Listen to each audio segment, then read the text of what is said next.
নমস্কার বন্ধুরা, মৌসুমি খাওয়ার কর্নার আরেকটি নতুন ভিডিওতে আপনাদের স্বাগত।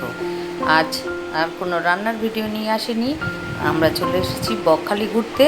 সেখানকার সমস্ত কিছু আপনাদের সঙ্গে শেয়ার করছি। তো আজ আবার দুপুরের দিকে এখন রেডি হয়ে পড়েছি, যাব সমুদ্রে স্নান করতে। আমি ওইখানে দেখা হবে, আমি চলেছি সমুদ্রে স্নান করতে। শুধু আমি একা না, এই যে আছে আর পিছনেও আছে। এই দেখো কে যাচ্ছে আমাদের সঙ্গে চান করতে। দেখো হাই বলো, হাই বলো, একটু হাই বলো, হাই বলো। এ বাবা, হাই বলতে পারে না। হাই বলেছ? আচ্ছা, থ্যাংক ইউ। খাবার জায়গাও আছে, এক হোটেলে থেকে অন্য জায়গায় তোমরা খেতেও পারো। আবার যে হোটেলে থাকবে সেই হোটেলে বাজার করে দিলে তারা আবার রান্না করে ওঠে। অনেক রকম সুবিধা আছে। এই বিচে যাওয়ার পথে দেখো কত সুন্দর সুন্দর দেখেছো? এখানে সব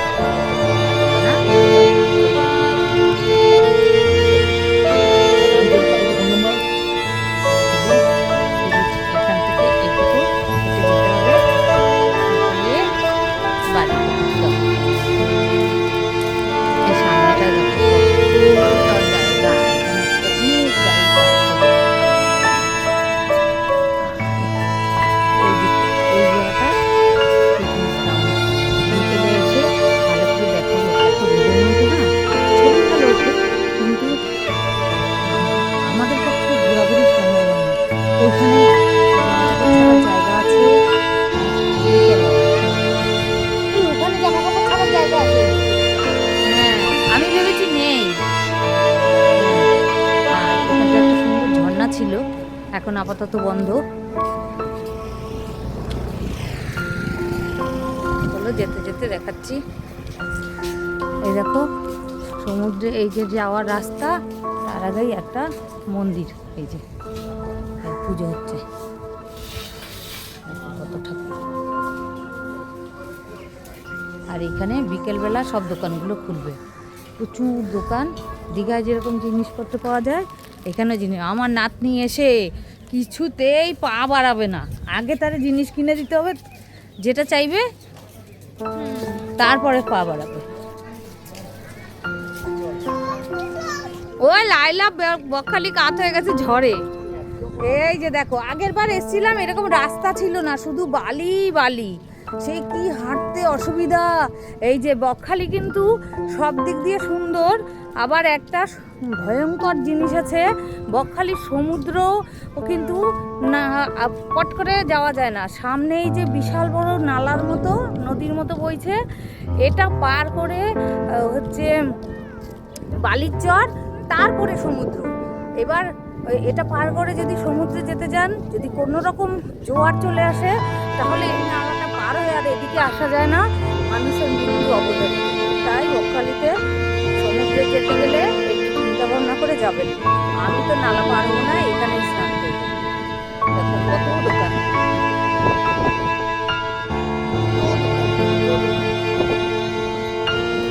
দেখো দীঘা থেকে সুন্দর না? হ্যাঁ, আইসক্রিম, আশফল, ডাব,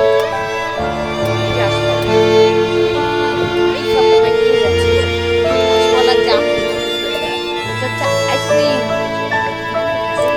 না গো, আমার ক্যামেরাই আছে।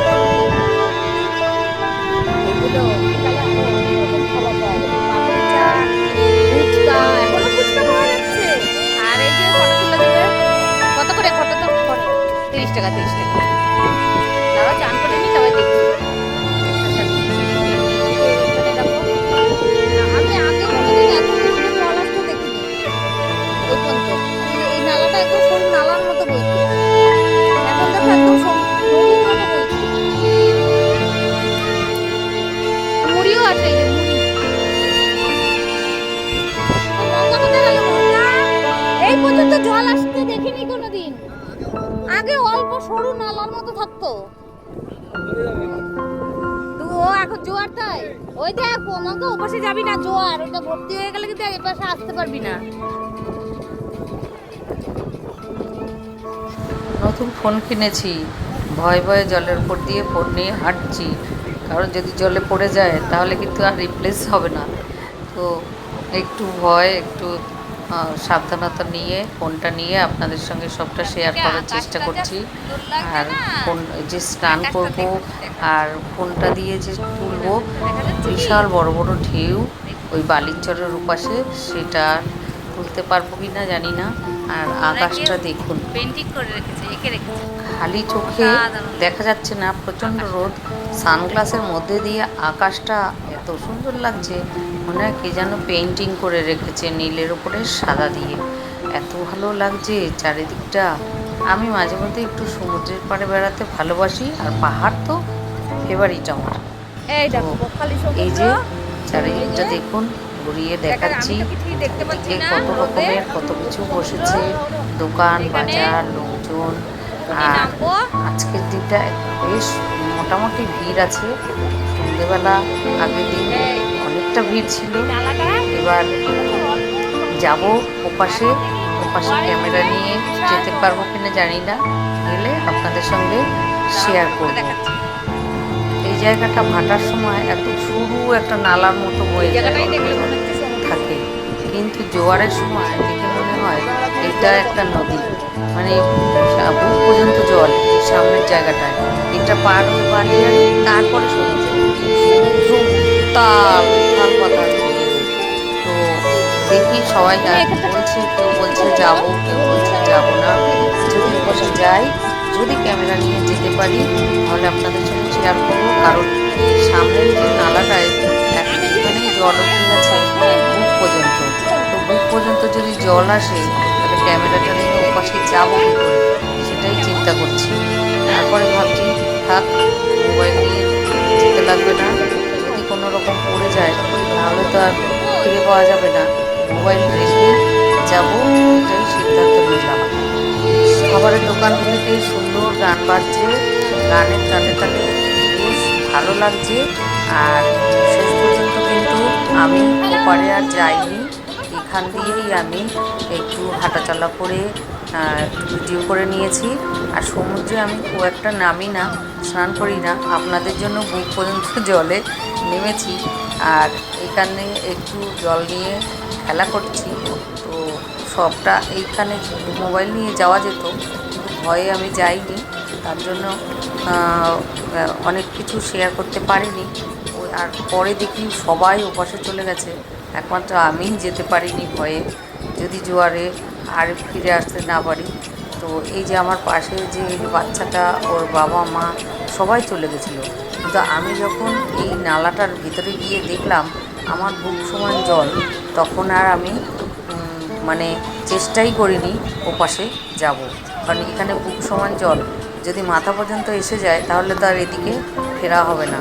তার জন্য চলে এসেছি এখান দিয়েই একটু মানে ঘুরে ফিরে বুক পর্যন্ত, মানে মাজা পর্যন্ত, কোমর পর্যন্ত ভিজিয়ে তারপরে উঠবো, সেটাই চিন্তা করলাম।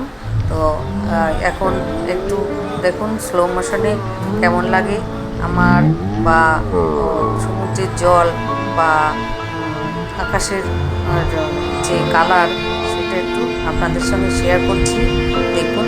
আর নতুন ফোন দিয়ে এই ভিডিওটা করছি, নতুন ফোনে স্লো মোশন অপশান দিয়েছে, সেটাই আপনাদের সঙ্গে আজ শেয়ার করছি। দেখতে পাবেন স্লো মোশনে কীরকম কীভাবে হচ্ছে। আমি হেঁটে হেঁটে একটু যাব, হেঁটে ফিরে আসবো। এই আনন্দ, মানে এখন যে মনে আনন্দ, সেটা আপনাদের সঙ্গে বলে বোঝাতে পারছি না।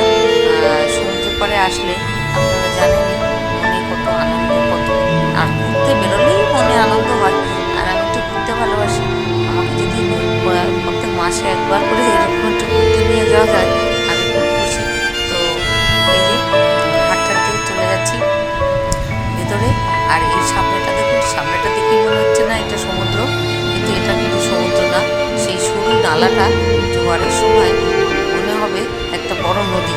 এই নদীটা পার করে বালিয়াড়ি আছে, বালিয়াড়ির ওপাশে যেতে সবাই দেখুন আস্তে আস্তে চলে গেছে, আমার টিমের সবাই, একমাত্র আমি যাইনি। আমি এখানে জল নিয়ে একটু খেলাধুলা করছি। লাগছে। আপনারাও আসুন বকখালি, অসাধারণ পরিবেশ এই টাইমে, অল্প অল্প মেঘ, অল্প অল্প রোদ, প্রচুর, আর হাওয়ার কথা তো বলবেনই না, প্রচণ্ড হাওয়া। যে হোটেলে আছি সেখানে তো হাওয়াই আছে, আমরা এসি রুম নিয়েছি, আপনাদের তো আগের ভিডিওতে শেয়ার করেছি। তবে কি ব্যালকনির দরজা খুলে দিলে প্রচণ্ড হাওয়া, সে হাওয়াতে জামা কাপড় রাখাই দায়, উড়ে নিচে পড়ে যায়। তো এই এই যে দেখুন স্লো ক্যামেরা অপশানে কেমন লাগছে দেখুন। আমরা বেরিয়েছিলাম বৃহস্পতিবার রাতে, আর পরের দিন সকালবেলা 6:30 নাগাদ হোটেলে পৌঁছেছি। একটু ফ্রেশ হয়ে রেস্ট নিয়ে তারপরে আশপাশটা ঘুরে ব্রেকফাস্ট খেয়ে সবটাই আপনাদের আগের ভিডিওতে দেখিয়েছি। আগের ভিডিওটা যারা দেখেননি তারা প্লিজ একটু আগের ভিডিওটা দেখে নেবেন। তো আর আমি এই কদিন তো বকখালিতে আছি, আপনাদের ভিডিওগুলো দেখতে সময় পাচ্ছি না। হোটেলে ওয়াইফাই আছে, তাও বেড়াতে আসলে তো সব সময় হয় না দেখার। মাঝে মধ্যে একটু দু একজনের ভিডিও সামনে আসছে, একটু দেখছি। তো বাড়ি ফিরে আবার সবার পরিবারে যাব। স্নান করে চেঞ্জ করে চলে এসেছি দুপুরের খাবার খেতে। দুপুরে এই যে প্রথমে দিয়েছে ভাত, আর অবশ্যই জল দিয়েছে। জল দেওয়ার পর যে এই যে এতগুলো লোক একসাথে, আর যে এই যে খাবারটা দিচ্ছে ওই হচ্ছে ওনার, ও হচ্ছে নিয়ে যায়, একটা বাচ্চা ছেলে। আচ্ছা, এবার দিয়েছে দেখুন ডাল, পেঁয়াজের ডাল, আর পেঁয়াজ, লঙ্কা, লেবু এগুলো দিয়েছে। তার সঙ্গে একটু আলু ভাজা, ওই দেখুন আলু ভাজাগুলো বেশ চৌকো করে কেটে ছাকা তেলে ভেজে দিয়েছে, বেশ ভালো লাগছে খেতে। এই যে পেঁয়াজ আর এই যে গন্ধরাজ লেবু সবই দেখাচ্ছি। তো এইবার আমি আমার সঙ্গে সবাই মিলে খাচ্ছি। তো আলু ভাজা দিয়ে ডাল খাওয়ার পর এই যে খাসির মাংস আর আলু দিয়ে রান্না করেছে, বেশ পাতলা ঝোল, দারুণ হয়েছে খেতে, কালারটাও দারুণ হয়েছে। আর এই যে পাশে আরেকজন খাচ্ছি, সবাই মিলে চলুন খেয়ে নেওয়া যাক। খাওয়া দাওয়ার পর একটু রেস্ট নিয়ে বিকেলে আবার বেরোবো। তো আজকের ভিডিওটা এই পর্যন্ত রাখলাম। আমার ভিডিওটি যদি ভালো লাগে একটু কমেন্ট করে জানাবেন প্লিজ বন্ধুরা। আর যারা আমার সবাইকে আমার অসংখ্য ধন্যবাদ এতক্ষণ আমার সঙ্গে থাকার জন্য। তাহলে আজ আসি আবার আরেকটি নতুন এই বকখালি সিরিজের ভিডিও নিয়ে হাজির হব। আপনারা ভালো থাকবেন, সুস্থ থাকবেন, টাটা।